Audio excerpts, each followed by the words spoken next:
status of victims is implicit in the second, implicit in the sympathetic process. So part of that entails a kind of recognition of equal moral and political status.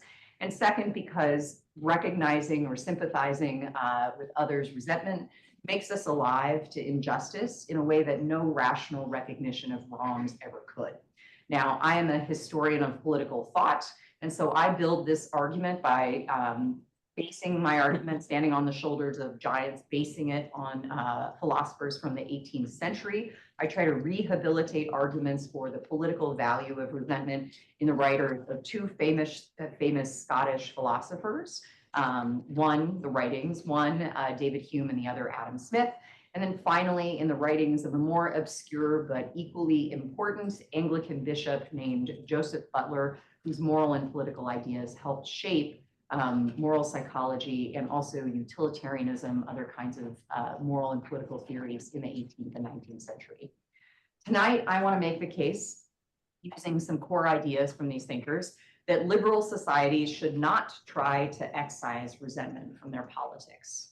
And I think if they did, if they were actually successful in doing this, this would prevent liberal citizens from connecting with one another and connecting with their hardwired rejection of harm in a really valuable way. And second, that it would lead us to conclude wrongly that no resentment can be justified, that all resentments are essentially relativistic, and so no resentment has to be justified. And I want to argue against that. All right. To give you an outline of what I'm going to work.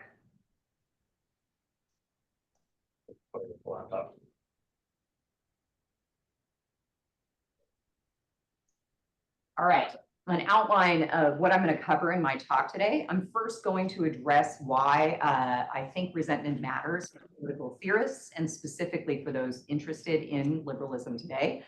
I'll then give my basic argument in favor of what's called spectatorial resentment. I'm going to explain that and how I think it addresses some primary problems that liberal societies face today. Next, I'll try to give some history of how philosophers whose ideas were important for the development of liberalism thought about resentment and other kinds of strong emotions.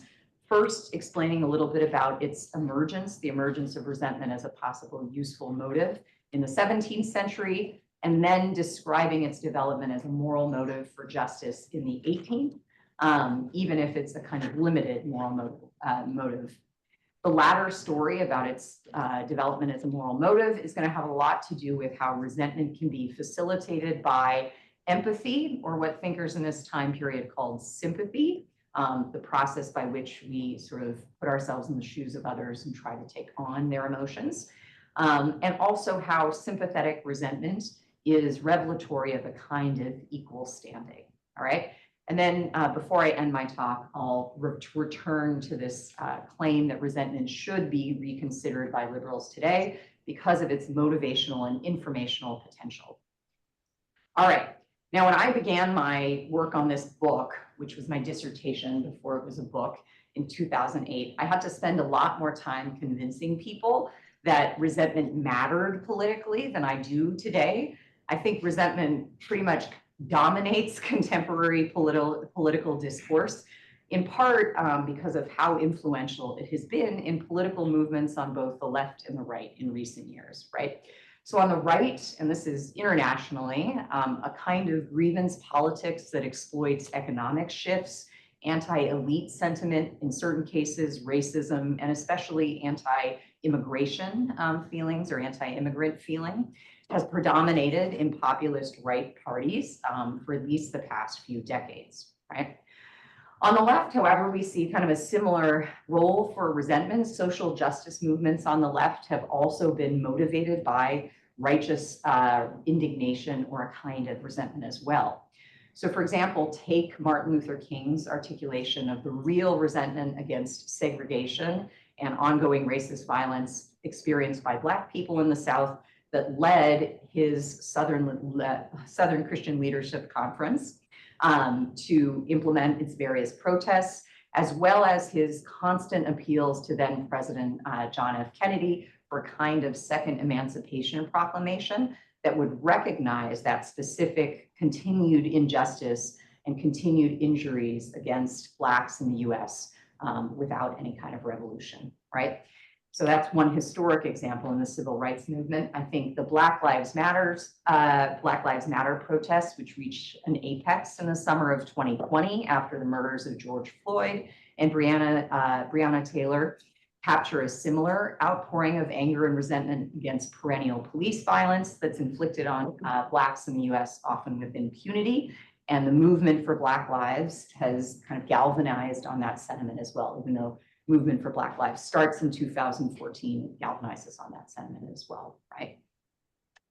In the US, to take the first point, right, last week's election, as well as the election of 8 years ago when Trump first came to power, seemed to tap in or have tapped into a deep dissatisfaction and anger in the electorate with the status quo, in which individuals in cities and along the populated coasts were perceived to thrive in certain cases at the expense of those in rural areas who were left behind. So if you look at this middle picture, this is the book cover of a colleague of mine, Kathy Kramer's Politics of Resentment, which came out right before the 2016 election, and describes kind of the rise of Scott Walker in Wisconsin and the rural urban divide, which is particularly apparent there. So she analyzes this rural resentment and the role that it plays in driving Wisconsin politics. But more broadly, I think working class resentment, irrespective of location, has been influential in American politics for at least the last decade. At the right corner over here, I don't know how well you can see this. This is a survey from the Pew Research firm from September 2024, so before the election, which shows that at least 93% of registered voters surveyed listed the economy as a very important issue. And the people who did that were Trump supporters. So you see the 93% respondents, they supported Trump, right? We obviously don't have any good enough or reliable enough data on the election that just happened quite yet to figure out with certainty why Trump won, nor will we ever have enough data to figure out with certainty why he won again, or why he won the popular vote, as well as a majority of many formerly solidly Democratic voter blocs. But there is some preliminary exit poll data to suggest that anger about economic hardship and about feeling left behind is politically salient today too, right? On the case of the 2020 BLM protests, there has been some work in sociology that suggests these protests, including some of the visual imagery, like the signs that I have up here, really capture the rage and resentment against structural racism and police violence that Blacks experience. So the police, that there really is an idea about the police doing no harm, and that seems to be inconsistent with the kind of police violence they were describing. So now I think that the ubiquity of resentment today and in contemporary politics and elsewhere suggests that it might be worthwhile to try to determine or clarify when resentment or grievance claims are justified and when they aren't. That's where this sort of naturally leads me. But of course, you might not agree with that. That's not the only response that one person might have when they notice this phenomenon. You might wonder instead, for example, why we would want to justify any resentment at all, and whether we shouldn't just try to get rid of resentment outright, right?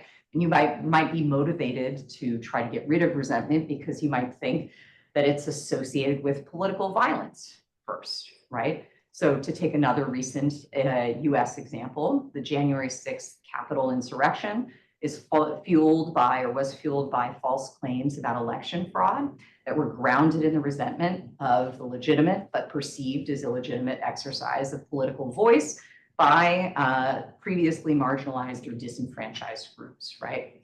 So one issue you might have is political violence. Another concern you might have, as the political theorist Gene Cohen recently put it, is that even if resentment doesn't lead to violence, it furthers social fragmentation, especially when it's exploited by demagogues and populist parties. And so we shouldn't prefer it for that reason. And finally, you might agree with the philosopher Martha Nussbaum, who in her 2016 book, Anger and Forgiveness, suggests that that resentment is basically irrational, right? It's a bad emotion to indulge because it is an immature emotional response that's both self-destructive to the person that feels it and problematic politically. And so it's something that should be mastered rather than indulged, okay? Now, a substantial part of my justification, despite these things, for turning to resentment is that the primary problem I see in a lot of contemporary, or it stems from, I should say, a primary problem I see in a lot of contemporary liberal theories. And I just want to quickly clarify what I mean by the word liberals, because a lot of people mean very different things by that term. I take my cue here from the political theorist Judith Schwarze, who argued that basically liberals take seriously the intractability of injustice and they focus instead on the minimal conditions necessary for freedom. So liberals are interested in securing the political conditions for freedom. Schwarze understood modern liberalism to include all political doctrines concerned with securing the conditions for the exercise of freedom, and across her works, she argued that they should primarily care, liberals that is, about minimizing cruelty and about studying the murky difference between misfortunes, which she considered unintended and irremediable harms, and injustices, which are intentional or rectifiable injuries. Now, I agree with Schwarze about injustice. I think liberals of various stripes should be centrally concerned with how injustice compromises freedom. Otherwise, I think their liberalism isn't going to amount to much. And I also want to suggest that liberals should be concerned with how they might motivate even negative conceptions of justice and provide affective support for equality before the law, which is a key tenet of most liberal theories, right? So I think considering the role of affect is particularly important for preventing the kind of illiberalism and violence that seems to be on the rise in liberal societies today. Okay, so if you buy that claim or the value of this, then we still need to figure out how we can address injustice in liberal societies. And my argument, kind of in brief, is that something called spectatorial resentment can serve to unite individuals in liberal society, and it can focus them on rectifying injustice. Spectatorial resentment is a long term for the sympathetic and reflective adoption of resentment on behalf of victims of injury. Spectatorial resentment is something that allows us to adjudicate among resentments that we adopt via appeals to an imaginary, impartial standard that Adam Smith famously called the impartial spectator. That's where it gets the term from. And I'll explain that a little bit more fully, and also as well as how I use these concepts in a minute. But I first want to explain how spectatorial resentment not only addresses, I think, some of modern liberalism's deficits, but how it does so in a way that avoids the common concerns we might have with considering any resentment justified, all right? So first, I think spectatorial resentment is valuable as a tool for addressing injustice because it centers on it. It focuses on attempting to sympathize with others who have been wronged and with thinking through whether and what injury is done. As such, it enlivens us to the plight of the oppressed, whose suffering might otherwise be obscured, and it importantly prevents further affective injustice, as the philosopher Amya Srinivasanan has called it, by recognizing the right of victims to be heard. So Srinivasanan talks a lot about the additional injustice that victims often face because they're unable to have the emotional support of others. So I think it addresses this. Relatedly, spectatorial resentment recognizes the importance of equity. As another philosopher, Stephen Darwall, first highlighted, implicit in the process of moral spectatorship, of observing moral actions and making judgments, and on that process which spectatorial resentment relies, is a kind of recognition of the victim's equal moral, and I want to suggest political standing. That is, when I adopt someone's resentment at what I consider to be an unjust injury, I treat them as a person with equal standing or status, and I demand rectification on their behalf. So spectatorial resentment can thereby provide affective support for equality before the law as well. Finally, Resentment is such a strongly felt emotion that when we adopt it on behalf of others, it calls out for action. That's the term that Adam Smith uses, as we'll see a little bit later, right? It motivates us to act on behalf of victims of injury, thereby avoiding the violence with first personal resentment or the anger I feel when I'm injured, right? Instead, basically refocusing us on the plight of others. In fact, I argue that many of the worries that we have with resentment broadly and the role that resentment plays in political life can be chalked up to the resentment we feel on our own behalf, because that is much more liable to be intemperate or unsocial than the resentment that we feel on behalf of other people. All right. Now, as I said, I'm a historian of political thought. My theory of spectatorial resentment relies on concepts that are developed by a series of 18th century thinkers who were influential in the liberal tradition. They're often associated with classical or economic liberalism today, for example. I think the most fitting moniker for them, however, is sympathetic liberal, which is a kind of liberalism that marries politics and economics, or libertarian kind of politics, libertarian economics, excuse me, with a certain kind of sentimentalism.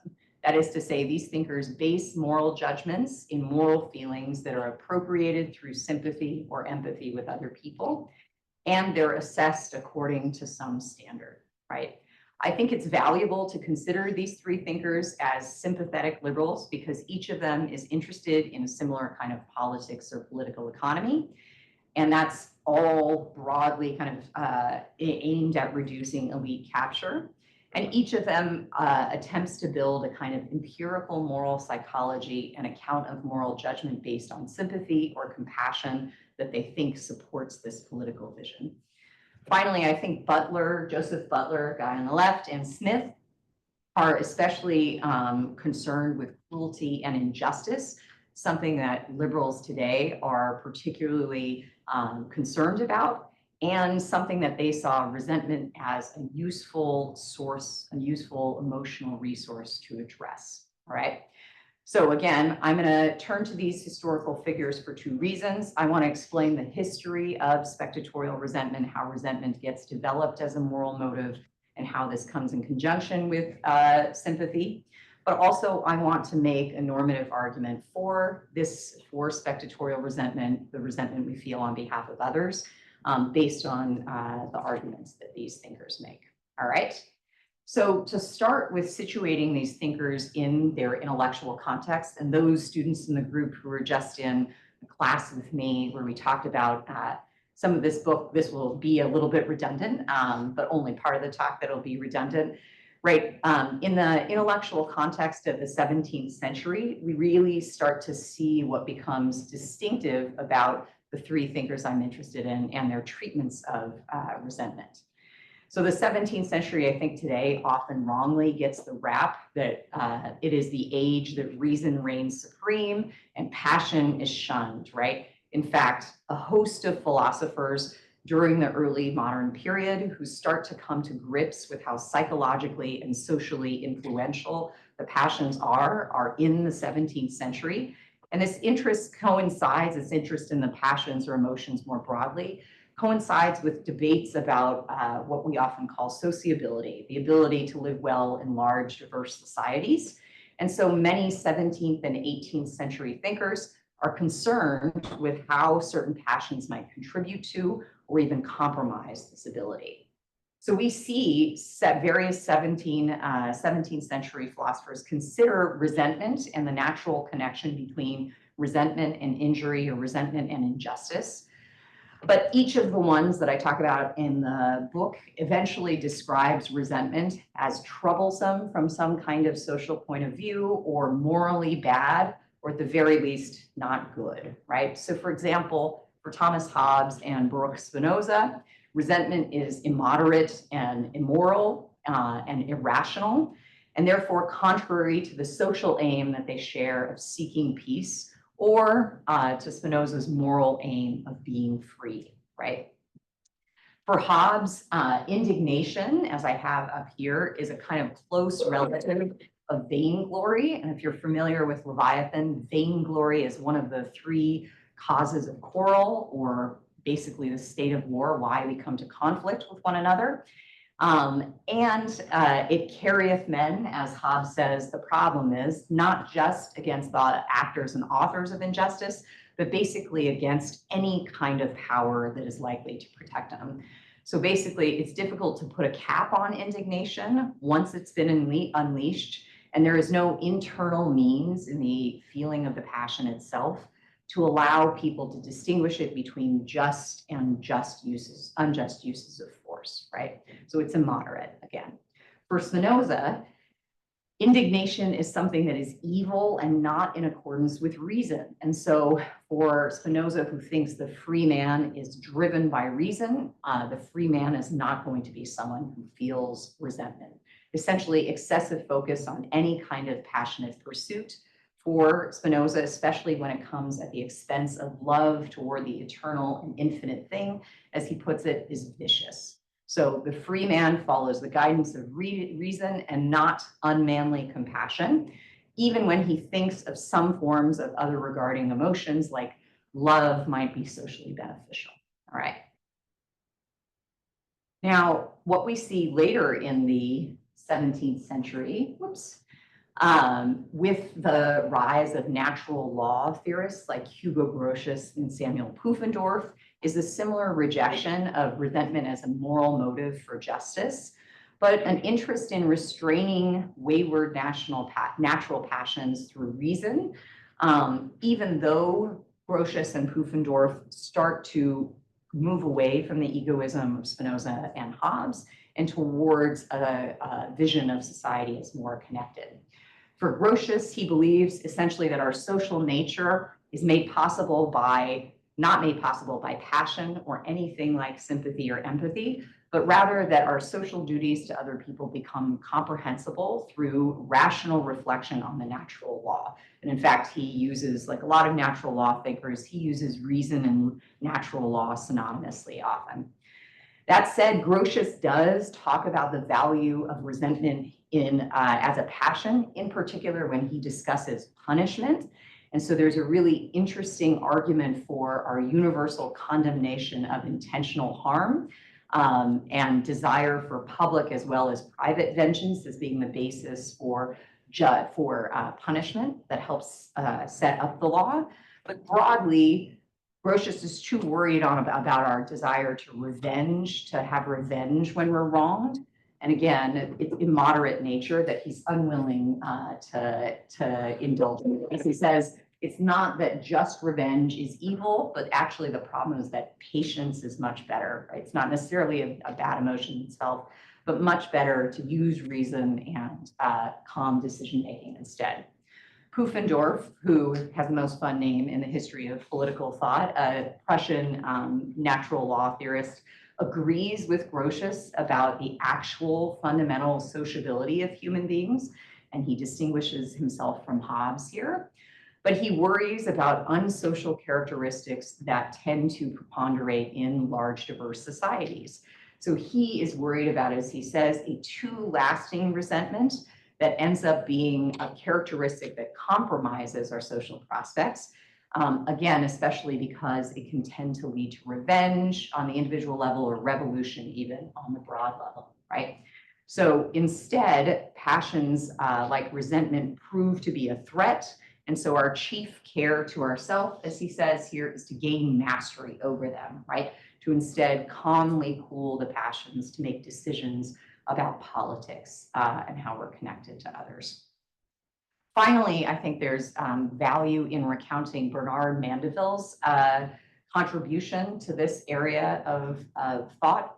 He was not concerned with the supposed irrationality or the immoderate nature of resentment. Mandeville is perfectly happy to talk about how immoderate things are and how those things might be publicly beneficial. He's not concerned with its inconsistency with reason. Instead, in fact, what he worries about is that indignation or resentment is too honest an emotion for it to be socially productive, right? So for Mandeville, indignation stalls us from engaging in the kinds of selfish actions like indulging in vanity that might actually contribute to the overall economic order and for him to well-being. Instead, it calls for us to actually call for a kind of justice or a perfect justice at the expense of what might be a kind of economic viability or vibrancy. And I think that's captured nicely in this quote from the poem Fable of the Bees, where he lampoons our insistence on honesty in business and politics by having Jove, the Greek god, right, with indignation moved, eliminate fraud in a society, only to subsequently have that society meet its ruin, right? So in other words, we need fraud. We don't need the kind of honesty that comes along with resentment or is behind resentment, okay? Now, as I intimated at the beginning of the talk, things begin to radically change in the 18th century once the concept of sympathy is developed, because that concept provides an internal, or you might say agent-directed, means for resentment to be moderated, okay? Because sympathy consists primarily in perspective taking, both the agent and the spectator, so the actor themselves and the person observing their actions or their reactions, are more likely to moderate the kind of resentment they feel, and that enables it, or will enable it, to become a moral motive.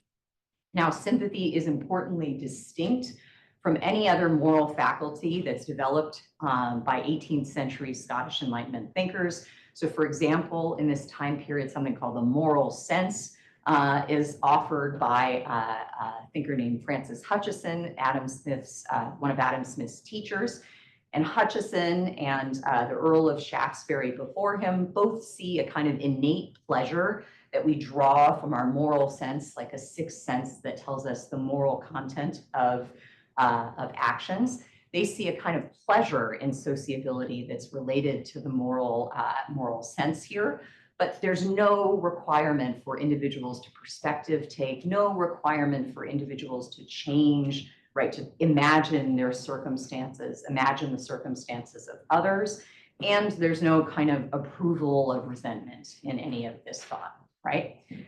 The resentment I feel on behalf of another person, however, benefits from the kind of social distance that I have from that initial injury. And this is going to be a large part of what makes the perspective taking and sympathy in it so valuable. So the original agent who is injured is prompted to kind of moderate their reaction, moderate their own resentment, so I might be able to sympathize with it. Now, in the book, I talk about how this transition begins with this Anglican bishop, Joseph Butler, who is pretty much obscure today. I would bet nobody, or maybe one or two people, had heard his name before coming into this discussion. But he is an Anglican bishop that is interested nevertheless in trying to ground his moral principles on naturalistic grounds, not religious ones, and a kind of probabilistic moral psychology. He's interested in trying to bring reason and passion together in his ethics, and to play on previous moral sense theorists like Shaftesbury and Hutcheson, with whom he disagreed, calling our conscience, or our capacity for moral judgment, a sentiment of the understanding or perception of the heart. So you see the kind of combination of reason and passion in Butler, right? Butler is so important because he is really the first thinker in this tradition to treat resentment as the paradigmatic social passion.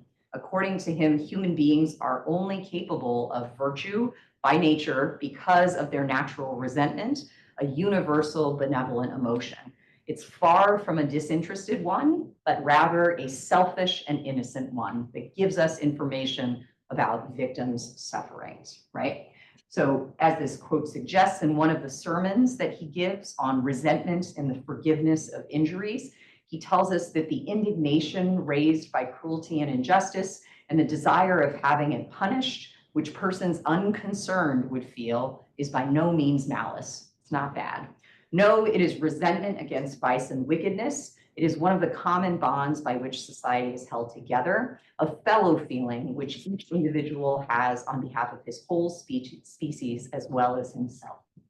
So Butler sees resentment as the proper reaction to intentional injury, which we always felt strongly on behalf of ourselves as well as others, which is different for him than something like compassion when we feel bad or feel with other people. And importantly, which conscience naturally approves of. Now, he disambiguates between resentment, which he calls settled or deliberate anger in some cases, and anger more broadly, which he refers to as sudden or hasty anger. And the second one is the instinctive emotional reaction to harm, right? So the second one is the one that can be immoderate, felt on our own behalf. Even though he thinks actually even sudden anger, which can be felt so strongly, is morally neutral, he says in a line that no passion God hath endued us with can be in itself evil. Nevertheless, he thinks that anger, sudden anger rather than deliberate or settled anger, is what we properly consider to be anger, and it's our survival instinct or our fight or flight response, right? That's the moral sudden anger is the bad one. Settled anger is the moral response, by contrast, to intentional injury, right? Even if a person unconcerned, as he puts it, would be able to sympathetically adopt the resentment we feel when injured. So unlike anger, which drives us away from other people, resentment that's experienced through fellow feeling, through sympathy, right, is one of the common bonds of society for Butler. In other words, resentment is, as he puts it, generous because it allows us to include individuals and take a real interest in their fortune, as well as to try to do something about the circumstances that befall them, right?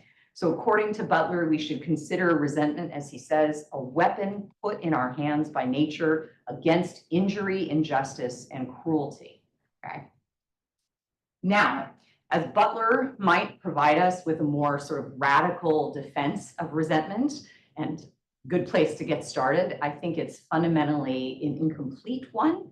In fact, as some commentators have noted, he never really explains in his theory how this settled, deliberate resentment emerges from instinctual anger, and he never really explains what the sympathetic process or the process of fellow feeling might look like, right? He also doesn't explore the implications for victims' moral or political status, given our tendency to adopt their resentments. Instead, he just suggests that the importance of sympathetic resentment is for building friendships and sort of creating social bonds by highlighting common humanity. He never discusses anything like equitable treatment or human equality, even in the few speeches on politics of his that we have, all right? So to explore those themes a little bit more specifically, the implications of these moral claims about resentment in politics, I turn to another sentimentalist who further develops the concept of sympathy while still trying to insist on the rational obligation of justice, David Hume. So you all have Tom, or many of you have had Tom in class, so you've probably read some Hume. Nope, you haven't read any Hume. If you have read some Hume, you might be wondering, you might be wondering why I turn to him if you've read some of him, given that the account he gives us of justice is famously conventional. That is to say, he thinks justice is only an artificial virtue, basically the creation of property rights and the protection of property rights, and he rejects anything like a natural sense of justice or the natural passion that motivates justice, including resentment, right? Now, the short answer for why I turn to him is I think Hume does actually describe the affective conditions necessary for humans to be willing to agree to the convention of justice. So he talks about in the third book of his magnum opus, the Treatise of Human Nature, talks about a sense of common interest or a common sense of interest, basically the idea of social trust that undergirds our willingness to create law in the first place, okay? And so I think here that it's this affective condition that's worth exploring related to sympathetic resentment. Now, Hume links resentment to the sense of common interest in the Treatise of Human Nature and across his moral and political works. Briefly, just to recount it, Hume explains that sympathetic resentment makes us feel the disadvantages of defection or of the violation of habitually established social trust. So we feel essentially when we're denied that. And he shows us that a recognition of others' equal status is implicit in the treatment of them as subjects of justice. So in the second inquiry, the inquiry concerning the principles of morals, which Hume calls his best work, he rewrote and expands some of the ideas that he writes in the second and third book of the Treatise of Human Nature.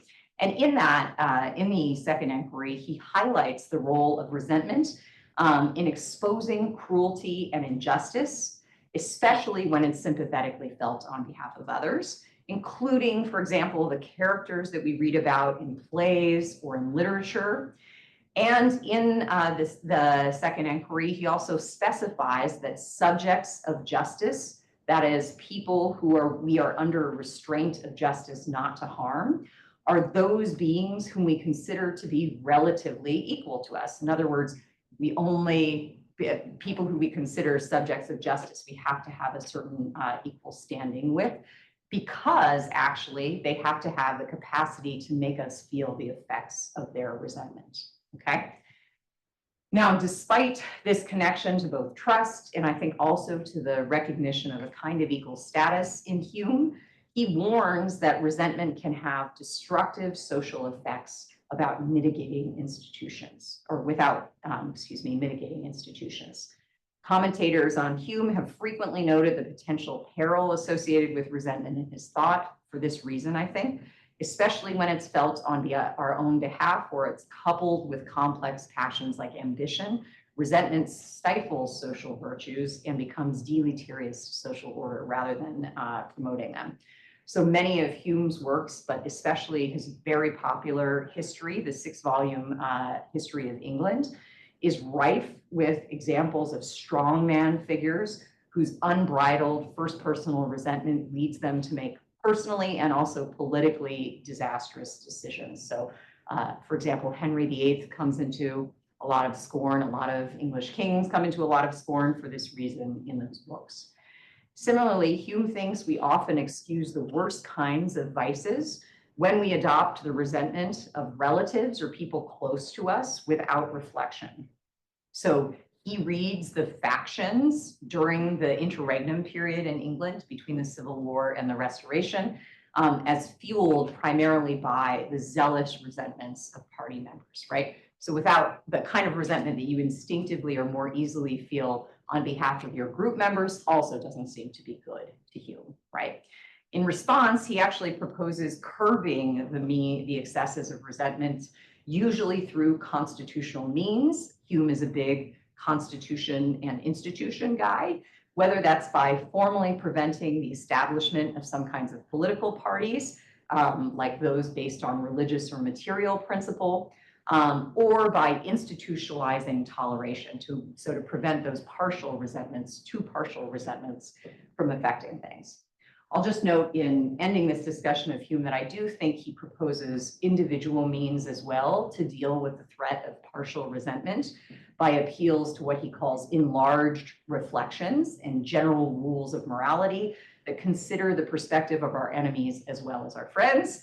But broadly, Hume is very skeptical about our ability to regulate that kind of resentment on an individual level outside strong social institutions, okay? So the last person I turn to, the kind of hero of my book in some ways, is Adam Smith. He is David Hume's lifelong friend, and we might say more optimistic philosopher who sees an avenue to allow individuals to self-correct partial resentments while still harnessing the natural sense of justice that he believes is based on sympathetic resentment. So if you only know Smith from The Wealth of Nations, he was made famous during his lifetime by the publication of the Theory of Moral Sentiments, first in 1759, and then through 6 editions, finally at the year of his death in 1790. And this is his kind of seminal work of moral philosophy, where he develops and expands Hume's concept of sympathy and that notion of general rules or some kind of standard by which to judge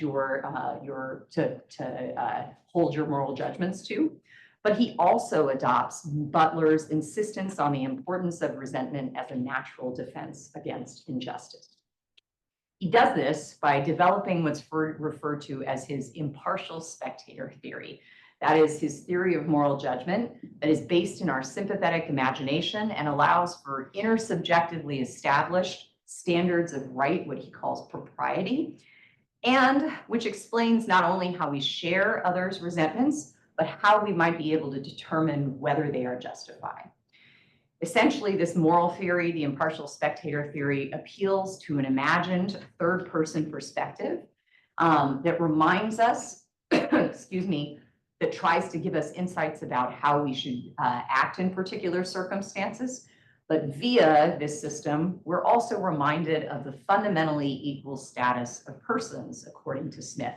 One of the primary roles of the impartial spectator in Smith's thought is to humble our pride or our false sense of superiority. So you might be surprised to hear this, but the phrase he repeats the most in that book 3 times is that we are but one of the multitude, in no respect different than any other in it. So the insistence is on a kind of real equality of persons that's supposedly revealed via this access to the impartial spectator, okay?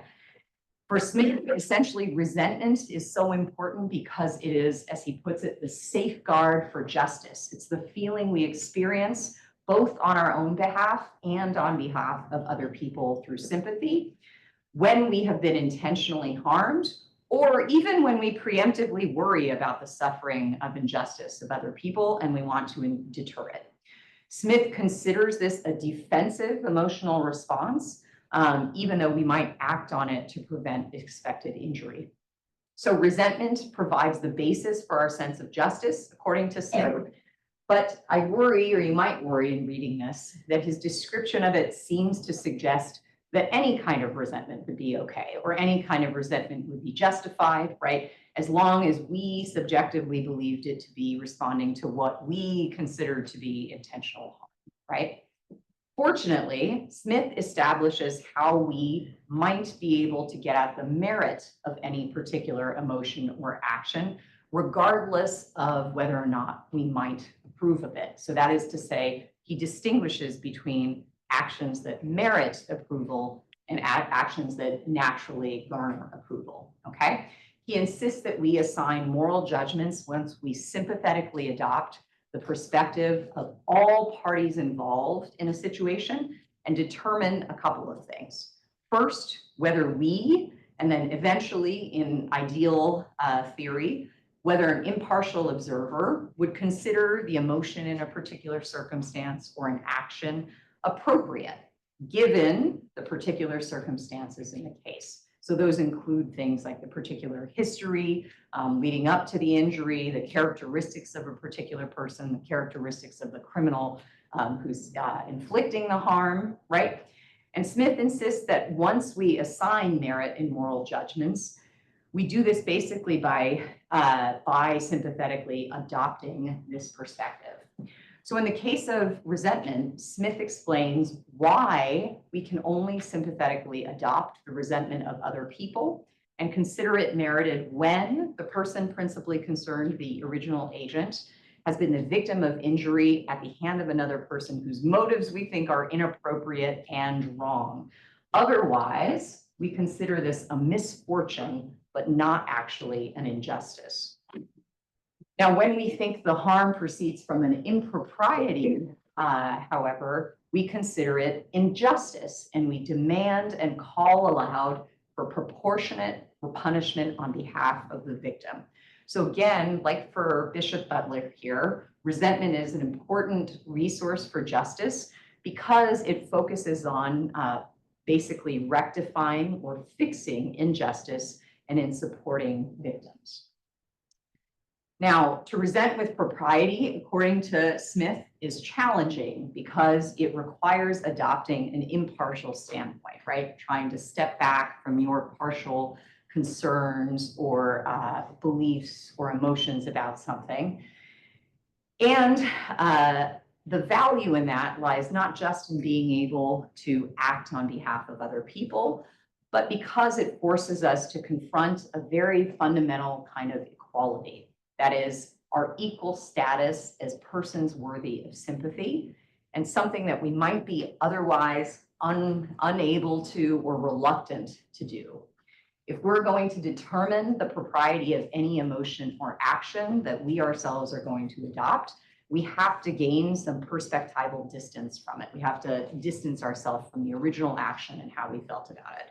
Now, to do this, Smith tells us we have to consider ourselves in the light which we naturally appear to others, or in his rephrasing of the general rule, the golden rule, I should say, we have to basically love ourselves only as much as our neighbor would love us. And we do that we figure that out by imagining what another person, or even better, an impartial but informed observer would think of us.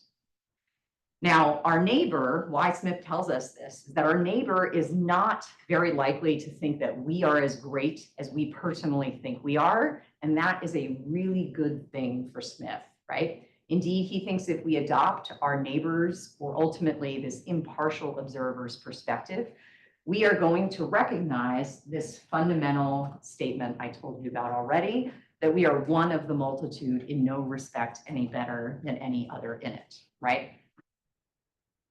So chief in this recognition, or chief in this process of recognition, is the process of trying to sympathize with the resentments of other people. All right. Now, Smith, the economist, is nothing if not empirically minded. And so despite this prescriptive account of spectatorial resentment as the motive for liberal justice that I've just kind of outlined, more than any of the other thinkers that I treat in the book, Smith also explains, I think, valuably to us how spectatorial resentment might be limited. First, and perhaps most significantly, Smith thinks that the threat of lingering or unsatisfied resentment, whose calls for justice go unheard, so you feel resentment on behalf of yourself or a victim of injury, but justice is never done, right? That kind of lingering and unsatisfied resentment is a real threat to both personal and political well-being. He captures that risk in frequent references throughout Theory of Moral Sentiments to the character or figure of the innocent man, who is justified in the resentment he feels of the injury that's done to him, and yet unable to escape his fate, right? Excuse me. Smith thinks that the risk of lingering resentment like this exists not only for people who are agents who've been wronged, victims, but also for the spectator too, right? If you have sympathized with the innocent man or with a victim of any kind, and they suffer, and yet justice is not done, or rather injustice is continued, then this preponderance of unpunished injury lets resentment fester and can lead to political instability, okay? So he's not sanguine about eliminating lingering resentment wholesale, but he does suggest some kinds of personal means, especially religious means, for coping with resentment, like faith in justice in the afterlife. So not something that solves this problem, but more of a therapeutic kind of approach to how to deal with it, okay? So that's sort of the first issue. Second is that because sympathetic resentment requires sympathy, as the name entails, it's sensitive to all the forces that might preclude our sympathizing with diverse others. So things like, I just had a great discussion in the last class about how economic inequality and a widening gap between classes can cut off sympathy. I think so too can social isolation, including the kinds of isolation that stems from limiting trade, right? And Smith talks about that, in fact, in his work. And though finally, Smith thinks that sympathy and self-interest are not naturally at odds with one another. You might, if you're just hearing about this book that he wrote on moral psychology, where he talks about empathy, and you know of him as the father of modern capitalism, who talks about self-interest of the butcher and the baker and the brewer, might be wondering how these two things fit together.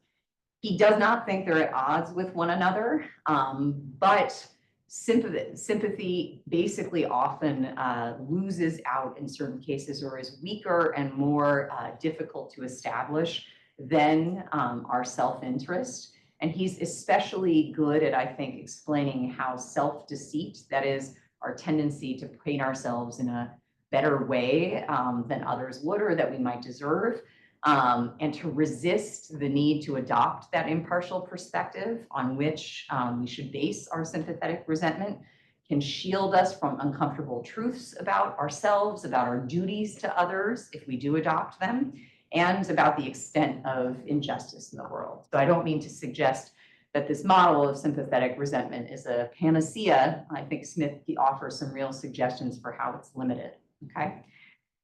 That said, just to close, I think that these limitations to spectatorial resentment do not demand that we throw the baby out with the bathwater. Despite these imperfections, spectatorial resentment can address some of modern liberalism's blindness to injustice and to remedy some of its affective shortcomings, I think, for the reasons that I argued today. It alerts us to injustice, it makes us feel the plight of victims, and it calls us to action. It gets us to do something about that injustice, while enabling us to determine the difference between real injustice and mere or imagined or perceived harms, or at least to try to get at those. I think those features reveal the value of trying to recover sympathetic liberal thought today, or to trying to refocus liberalism on its sympathetic roots. Thanks for your attention. I'm really looking forward to your questions and to our discussion. Okay, thank you, Michelle. Yes. That was wonderful. So as is our practice, we take questions from students. And we're going to ask you to wait for the microphone, that Michelle is going to be running the microphone. And when you get the microphone, please identify yourself so that folks in Zoom land know who you are. And Great. I'm going to let you decide who are students and who are not. Great. Yeah. Yes, and if you can tell me your name, that would be great too.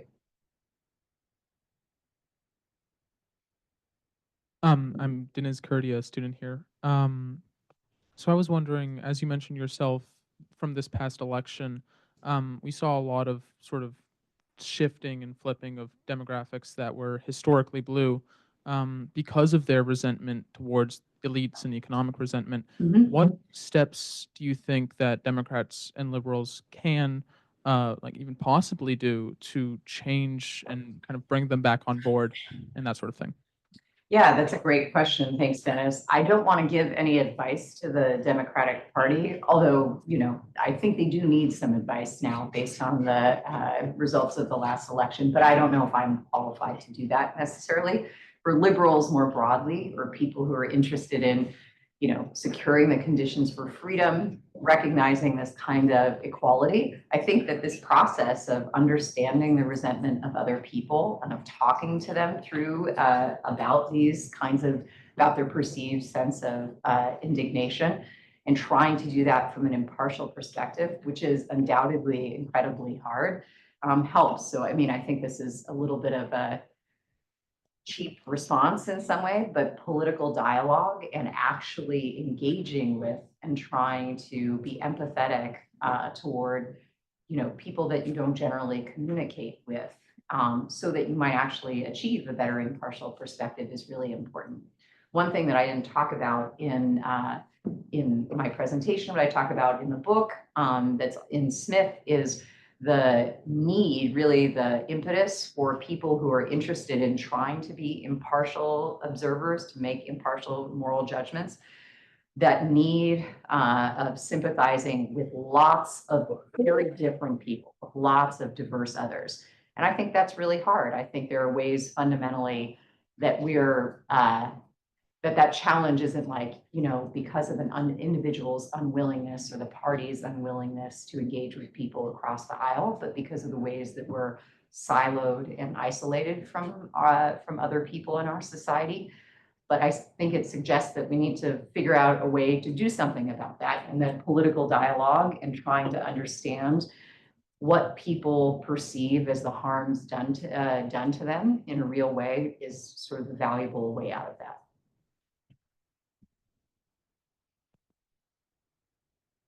Hi, I'm Kaylee. I was wondering about the unsatisfied resentment that you're talking about Yeah. that Smith mentions as a threat. I was just wondering if there's any solution that you can see to this issue that isn't, like he said, therapeutic. Yeah. Yes, I admit that also when I read that, I was like, well, this isn't, as a not particularly religious person myself, I'm, culturally Jewish, like many Jews that I know. I don't find that particularly satisfying. And I think Smith doesn't think, to be clear, that if you don't have a faith, that that's going to be a convincing argument to you. I do think he thinks it's an important one nonetheless for coping with resentment. And he does see a real value for people who have religious faith in how that helps them understand some of the injustice of the world. Aside from that, something that I talk a little bit more about in the book and is in Smith's thought are what we might call social or structural institutions, which I think he has some belief in, and I think there are real arguments for. So for example, again, another surprise, excuse me, if you haven't read Wealth of Nations, is that Smith is not a laissez-faire guy to be anachronistic. He thinks there are a whole host of things that the government should do, including provide for public education to rectify the dehumanization of market societies. And he talks about that in particular. So how workers who participate in, the pin factory that he describes in great detail at the beginning of Wealth of Nations. And so they are the guy who hits the top of the pin on the head. And this allows, specialization to happen and benefits from the division of labor. At the same time, it prevents them from really exercising their mind in any other scenario.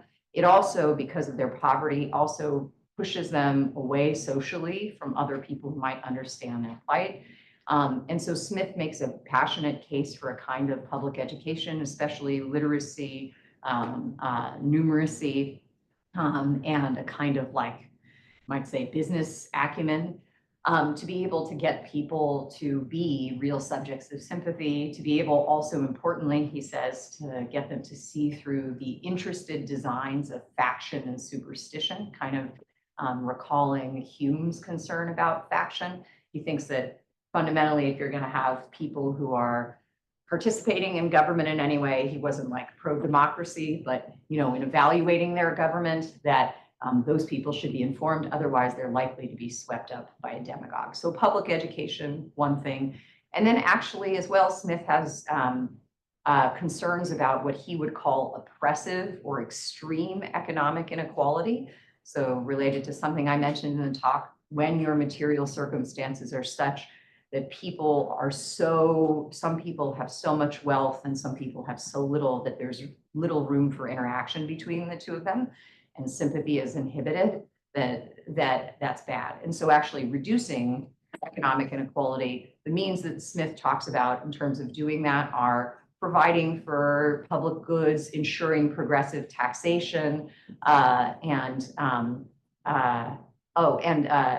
ensuring that workers can basically, if not unionize, collude in the same way that masters can, and that we're aware of that, to help raise their wages, which he thinks should naturally happen, but doesn't because, capitalists tend to try to keep wages low. Hopefully that helps. Yeah, I think I saw it. Bye, Chris. Thank you. I'm going to hit you with another tell the Democratic Party what to do question. Sorry. Oh, and my name's Amichai. Trump, we see him do a lot of not only fueling resentment, but fueling resentment within demographics. For example, he appeals to Latino voters by attacking Latino undocumented immigrants. He tries to appeal to Jewish voters by attacking, anti-Israel Jews. He tries to appeal to African-American voters by blaming African-Americans for crime in their neighborhoods. How do you feel about this sort of within a group resentment rather than sort of a more general economic resentment? Yeah, that's great. Thanks for the question. I'll just say too, right, if I had strong advice for the Democratic Party, I probably wouldn't be a professor. I'd probably make a lot more money than I do, although I don't know. But I think your point is a good one and a different one than the one that Dennis asked, right, about partial resentments. And isn't this a case in which actually People don't seem to have strong enough, I guess, identification with their group. In fact, resentment overwhelms their identification with their group. And I don't know if, I think it's right to point out that phenomenon, and that's a good example of the way in which group identity is not, and identity more broadly is not a reliable, coherent thing all of the time.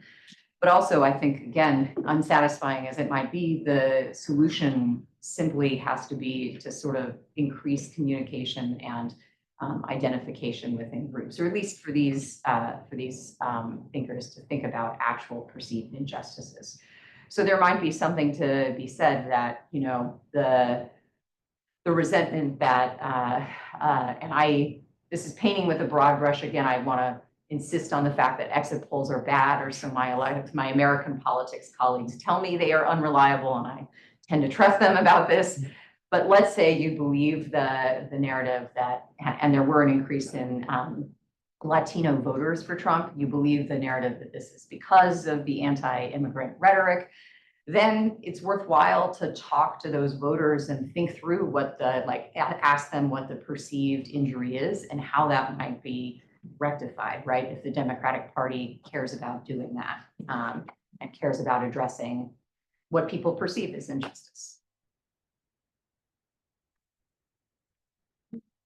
All right, I'm going to yeah. start this way. Yeah. Just for a moment.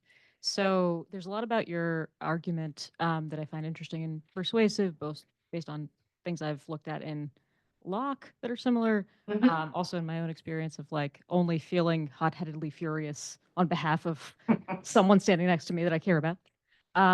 But that said, is there a kind of implication in your thesis that the only resentment that's legitimate is sort of this exported resentment? So like aggrieved allies, they have the appropriate kind of resentment, but on your own behalf, it can never be pure or disinterested enough.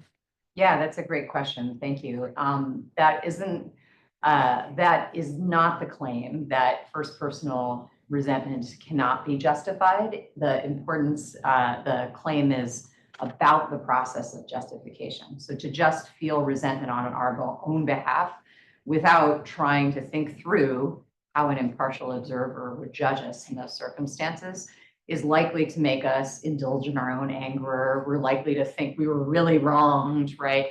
And therefore, we're likely to take matters into our own hand or react much more strongly than we would were we to sort of put that emotion to the test of trying to think what an uninterested or disinterested, I should say, observer would think about it, right? So it isn't that any kind of resentment that you feel on your own behalf can be invaluable or isn't important. If you are a victim of injury, it is valuable. It's the way that you try to get others to recognize it.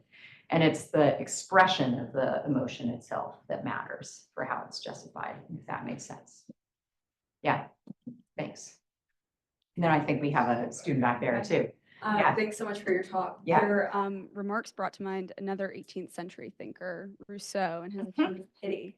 And I haven't read your book, so I apologize if this is covered there, but I was hoping you could say a little bit more about the relationship between the kind of portrait of sympathy that you portray here, how that relates to Rousseau's conception of pity, and then how that might kind of cash out in terms of their very different conceptions of the desirability of a commercial republic or something like that. Yeah, that's such a great question. Thank you. And I should say, you know, I initially went to grad school to work on Rousseau, and it's very obvious I published on Rousseau, but he is a specter in the background of a lot of my work, because I think his diagnosis of some of the psychological ills of commercial society, the ways that inequality is not linked to civil inequality, is not linked to natural inequality, the way that it possibly can't be justified and it turns us against one another, right? Is incredibly powerful. I actually think that there are some parallels, and there's been a lot of scholarship on this now between Smith and Rousseau on this point, and Smithian sympathy and Rousseauan pity. So I can explain to you as what I see the difference, and then maybe also explain some of the controversy about this. So so for Rousseau, I'll start with Rousseau. Pity is one of the principles that he says is natural to human beings. Before we reason, famously Rousseau in his discourse on inequality, right, talks about the state of nature, how human beings like interact in the world before they're socially and civilly developed. It's an imaginary state for him, but he also tries to give something like a hypothetical or conjectural history of how we developed to go along with it. Two principles we have anterior to reason are self-love or self-preservation, and then the natural repugnance to seeing other people suffer, which he calls pity. Right. So importantly, as as is intimated by that definition, right, it is not an emotion when we feel pity that makes us do something for other people. He developed it from Mandeville, in fact, talks about Mandeville on pity and shows how it actually kind of leads us to go away from other people, our aversion to socializing with other people because we don't want to be harmed too. Rousseau also describes something like a process or feeling of schadenfreude, right? That you're happy at the fact that you are not in the bad circumstance of the person you're pitying. And so at least in the second discourse, the discourse on inequality, his kind of moral genealogy, it seems to have really bad elements. There is a lot of scholarship now on the role that pity plays in his work on education, where he says it's the basis for all the social virtues and the extent to which it might be able to be developed. I think fundamentally because of actually the inequality in status, right, between pitier and pitied, that pitier knows they are in a better position. It is only that they are looking down on a person that suffered, and the pitied is a person who suffered. That isn't, I'm dubious about the possibility for real social virtue in Rousseau. But essentially that's, so one of the components is it is only with a negative emotion. There is an inequality or a hierarchy between pitier and pitied rather than a recognition of equal status between them. And this leads Rousseau to see especially social interactions in commercial society as fundamentally zero sum. Somebody succeeds at the expense of another person, right? Compare this to Smith. So Smith, in the beginning of Theory of Moral Sentiments, opens with this really powerful line about sympathy that says, no matter how selfish you are, essentially, you're still driven by this impulse to try to put yourself in other people's shoes and feel with them. So instead of actually being a feeling of pity, feeling of compassion, or feeling bad for someone, for Smith, sympathy is just that mental faculty by which we're able to take the perspective of another person. It's rooted in imagination, right? And even though there's an instinctive bit to it, and he's insistent on that, there's also the potential to develop it, make it more reflective. Once you consider things like I discussed in my presentation, all the circumstances which might influence us to be able to be more likely to sympathize with others or less likely. Like we've had a similar circumstance happen to us. We share a component of our identity with them. We live in the same country they do, or in the same city they do, rather than they live across the world, right? And so sympathy is not a passion. It is not just something we feel for those who have suffered. There is that at base recognition of somebody else's fundamental common humanity as a being who suffers, right? And who deserves a kind of sympathy that's implicit in it.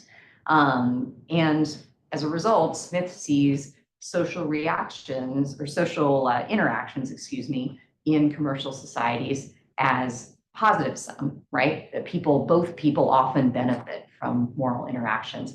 And the really cool part that he discusses here that's very different than Rousseau is kind of the aim of sympathy. So the aim of the sympathetic process, which is to say the aim of the part that you can control, not the instinctive part, but what you should try to control, is what he calls mutual sympathy. And mutual sympathy is a harmony or concord of affections between the person principally concerned, the agent who originally experiences the emotion, and a spectator.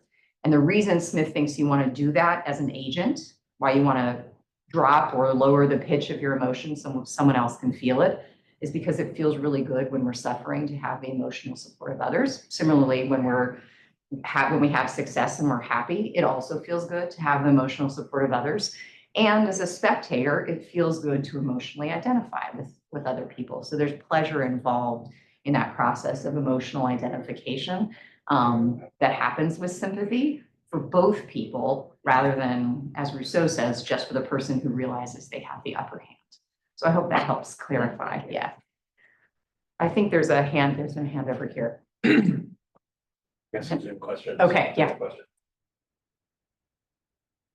Well, thank you very much for your presentation. My name is Tyler. One of the things that I wanted to ask about is the way in which your presentation of sympathy, and it might not be your personal one, but the one that you presented, is compatible with politics.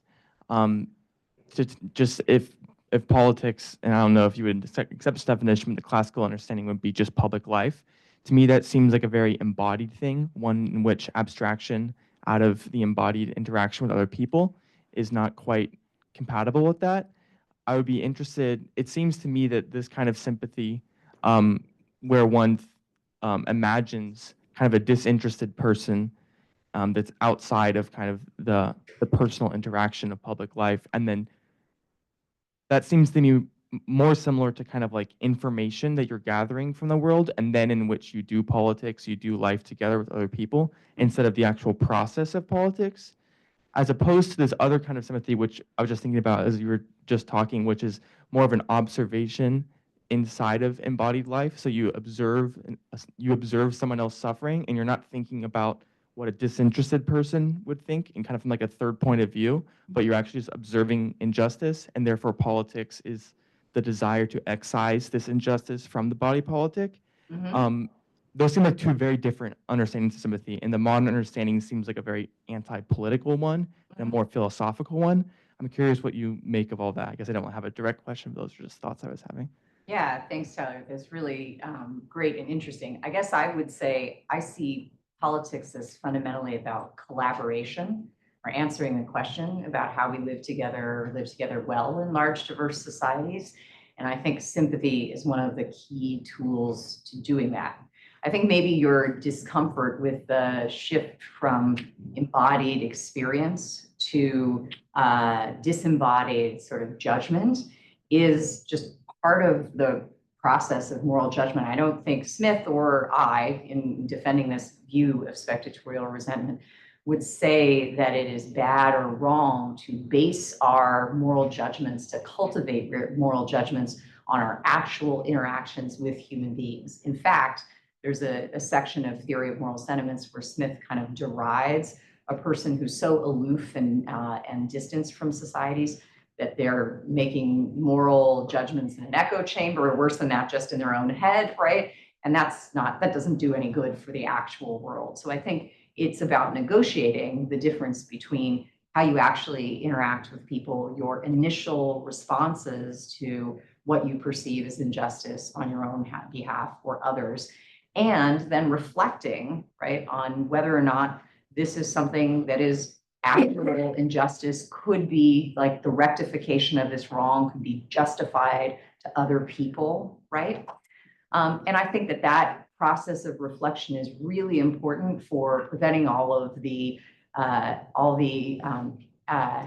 excesses of resentment and anger. So resentment and anger has this real value, but if it is unbridled and it is unreflective and it is biased, right, because it's driven by the people that we happen to see, right, who experience injustice, who are close to us, or are ourselves, right, then we're much more likely to be immoderate in our response to it. And fundamentally, when we live in a large, diverse society and want to come up with rules about how to mitigate injustice and what injustice is, it shouldn't just be about, tit for tat, personal vengeance. That's not really a stable or just society, I think, in the way that I want to use that term. Fine. Do you need a I microphone? do need a microphone. So I have there are questions online. All right. Your online friends are, but I want to ask a question for me first, which is going back to, I think it was Kaylee's really great comment, which is that it seems that justice and resentment does not always find support in the world, that the innocent person suffers and there seems to be no recompense. And we covered up with all these stories about the afterlife, et cetera. And I want to radicalize what she said, which is to say, doesn't that really mean that resentment can't play the kind of foundational role that you want it to play? That could be, let's say, a motive for a good society or society worth supporting, but it would have to be somehow a tool or a building block rather than the foundation. That the foundation would have to be. So I guess my criticism of the talk is, isn't Hobbes really right at the beginning of the talk that resentment is ultimately an ill, not a good counselor, as people like to say. So that's my question. Doesn't that point really call into question the centrality of resentment as the foundation as opposed to a means? Yeah, thank you for that. And I think it's worth considering, especially, if there are lots of examples. It's not like we can't easily think of lots of cases in which injustice persists in the world, whether or not resentment is valuable to address it, or if resentment is addressing it, if that's actually valuable. I guess I have a couple of things to say to that. First is, I think for all of these thinkers and for myself, and for, let's call it, for liberals more broadly, I'll defend this, that we shouldn't think of injustice as something we can get rid of. That there is a real understandable desire, I think, to want to, when you see a harm or wrong or broadly an injustice, to address that, right, and to rectify it. And I think resentment is the emotion that that drives that. But injustice, one fact that we have to live with about societies is that injustice will persist. Now, that does not mean that we should not do anything about it, right? Or that the emotion that I think supports us in trying to reduce injustice, identify and reduce injustice, is invaluable. I think the problem is more broadly about, right, the way that injustice persists. And so Smith says something like this too, and is really concerned with how you focus on basically what he calls tolerably just societies, societies where you have rule of law, right? Where you have established modern liberty, that people can expect certain rights protected, right? And not certain harms to not come from them, that you don't have a kind of domination from the state. And actually focusing our energies driven by resentment on that will give us more than enough work, right, on achieving a tolerably just society. And that, unfortunately, that lingering resentment is perhaps even part of what it means to be humans living in an unjust world. If that's, again, I said I was really influenced by this political theorist, Michelle Schwarze, who wrote a book, or lots of books in the 20th century, wrote an essay called The Liberalism of Fear, which is really interested in minimizing cruelty and injustice understood as cruelty. But she is really adamant throughout her works to insist that the idea that we can just get rid of injustice, or that we want to be in the business of trying to idealize politics, is just not particularly valuable, right? So we should aim to do what we can with the means that we have, I guess. So I have questions on Zoom. Yeah. I guess other people in the room, you should raise your hand. It's not too late. So David Fott, our friend from Las Vegas, says, if morals are incapable of demonstrative proof and politics is inherently partisan, would a truly impartial, selfless spectator ever feel resentment? If morals are incapable of proof. Demonstrative proof. Demonstrative proof, and politics is inherently partisan. Inherently partisan. I mean, I think resentment the question is about, well, whether resentment will actually ever be able to reveal information about actual injustices, or we be able to achieve impartiality. I guess I would disagree with the two premises the conclusion is based on, that moral judgments a la Hume are not demonstrably true, and that the second, that politics is always partisan. I think at least the case, put aside Hume, I think at least the case Smith is making here, again, is for a kind of recognition of what is considered appropriate among like an intersubjective standard of what is right, among a large number of different people. And that's kind of the best you can do in terms of figuring out a standard of what's right and what's wrong, I think. Okay, great. Yeah. So this question is from our colleague Alan Levine. It's a long question, so I'm going to bear with me. I should This is the praise part. Terrific professional presentation. Bravo! Exclamation point. Question, sympathy and resentment are shaped by culture. I guess I shouldn't read the punctuation. Shaped by culture, habit, and prejudices, as well as by individuals' personal experiences to the point where there can be contradictory resentments. Given this, on what basis can a spectator be impartial? Mustn't there be some natural universal standard for proper resentment that would only be available to an individual after much introspection and self-exploration, and therefore be very rare? So that's a great question. Thank you, Alan. I guess I would agree with the conclusion about its rarity, or at least that it is difficult to achieve. And I guess I want to insist on that, but push back on the idea that the means to recognizing this standard, making it intelligible for Smith, is that it exists in, it exists in objective reality outside of people's interactions with one another. You could imagine a society in which someone decided that societies exist all the time, like violence against women was something that was, they saw personally righteous, right? And for particular ends, what was praiseworthy, was morally right.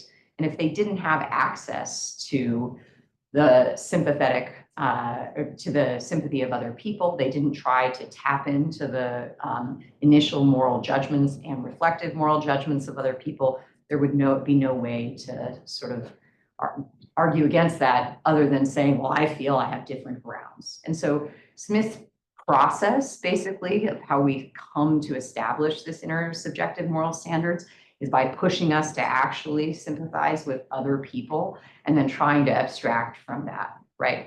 And so I think it avoids the relativism charge, but also it's better than the just mere objective alternative, because there are always going to be people that disagree with you. So another way of putting that, I think it's a little bit friendlier to pluralism than just an account of what is objectively right and wrong and will be. I think I saw a student back there who had a question. Then we can come back to the list. I'm ready. Hi. As far as the Adam Smith's criteria for what kind of resentment is justified or good, I think I won't go so far as Professor Devine and push the relativism charge, but I will say it does seem like it requires a significant amount of self-awareness and almost depersonalization that I'm not sure is possible for most people. I do think it's a great way to identify injustice in the world, but I think that the basis of Hobbes and Grotius's reason for putting reason over resentment is not so much that someone is wrong, that they have been wronged, but it's more so that resentment can be a destructive force, essentially. So I wonder if a better basis for action is reason instead of resentment, insofar as you can actually figure out how to solve the problem instead of being motivated by the problem itself. And then I have a second question, which is, it's related. What is the value of resentment for someone who is the victim of an injustice that can never be accounted for? Okay, so to take the first point, I think you actually provided my answer a little bit in your question itself about why have resentment if reason explains to us the means to which address the issues that resentment tells us are wrong in the first place. And to sort of borrow Hume a little bit here, I think reason can't tell us what to care about fundamentally. I know that I should care about a lot of things, right? I know I should go to bed early every night. I do go to bed early every night because I have 2 young kids, and so if I don't, there's a personal harm to me that's waiting the next day. But, I know these things. I know I should care about really devastating famines and wars in countries that are really far away from me, right? That doesn't necessarily mean I'm motivated by them. I know I should be concerned with lots of things, but reason doesn't necessarily provide the impetus to do anything about a problem you identify. That's what emotions do, right? And so resentment gives me an immediate interest in harm that has befallen somebody else in their situation when you sympathetically identify with them, right? And then reason is not part of the picture for Smith or any of these guys, or for the argument that I'm trying to make. The whole point in spectatorial resentment is the idea that you let those emotions alert you to injustice and make you care about it. And then through reflection, by trying to determine what the circumstances were that led to the resentment or led to the injury, how it might be rectified, you determine an appropriate response and reaction. So reason, in the sense of cognition and rational decision-making, very much involved in that process, but so is resentment. It's not just resentment on its own behalf. Maybe the best way to think about it is the difference between the instinctive anger, like I talked about with Butler, sudden anger versus deliberate anger. There's a kind of reflection or deliberation about how you might rectify the situation, whether it was a problem in the first place, that happens in that second one, that happens in resentment, that I think is really important. And then the second, remind me of your second question. It was, what is the value of resentment for someone who's the victim of an injustice that can't be resolved? Or Right. I think the value of resentment for, say, the innocent man, a person who's unjustly imprisoned, for example, and so maybe because of the system, like unjustly imprisoned and perhaps faces the death penalty or something like that. It is still valuable for the system as a whole, right? In figuring out where injustice exists and how we might do something about it. I'll take you back to one of the examples I mentioned at the beginning of the talk, and I actually use this to open the book as a whole, which is what Martin Luther King was doing with his movement, right? And with the sort of coordinated action of nonviolent resistance in the South. And the whole point was to engage and to get media, right? Engage people that they knew would violently resist them, and show the injustice of it, to inspire resentment among the population that was observing it, so that some action might be taken, right? That isn't to necessarily defend anything like nonviolent resistance, though I think that is a very good model of civil disobedience, but you can see the point in it in inspiring resentment, right? And obviously people, the Blacks who were part of the segregated South were deeply resentful and justly resentful of the way that they were treated, but they needed to be able to do something beyond that to have the situation change. And so King is trying to harness that for better ends. So I hope that helps. Okay. So if there are no more questions, it is 7:01. So I'm going to call this meeting to an end. Please join me in thanking Professor Schwarze.